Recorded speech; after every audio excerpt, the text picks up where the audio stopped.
যুক্তরাজ্য, অস্ট্রেলিয়া এবং কানাডার পর এবার ফিলিস্তিনকে সার্বভৌম রাষ্ট্র হিসেবে স্বীকৃতি দিল ইউরোপের আরেক দেশ পর্তুগাল। জাতিসংঘ সাধারণ পরিষদের অধিবেশন শুরুর আগে ফিলিস্তিন রাষ্ট্রকে আনুষ্ঠানিক স্বীকৃতি দিল লিসবন। যুক্তরাষ্ট্রের নিউ ইয়র্কে পর্তুগিজ পররাষ্ট্রমন্ত্রী এই ঘোষণা দেন। আজ এই প্রতিবেদনে বার্তা সংস্থা আনাদোলু জানায়, রবিবার আনুষ্ঠানিকভাবে ফিলিস্তিনকে স্বাধীন এবং সার্বভৌম রাষ্ট্র হিসেবে স্বীকৃতি দেওয়ার ঘোষণা দেন পর্তুগালের পররাষ্ট্রমন্ত্রী পাওলো রাঞ্জেল।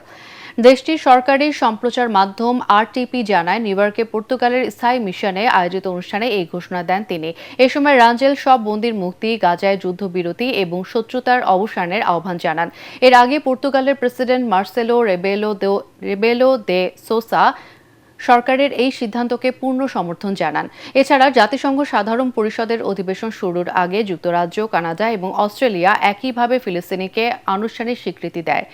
আর ফ্রান্স, লুক্সেমবার্গ এবং মাল্টা আগামী সপ্তাহে জাতিসংঘ সাধারণ পরিষদের অধিবেশনে ফিলিস্তিনকে স্বীকৃতি দেওয়ার ঘোষণা দিয়েছে।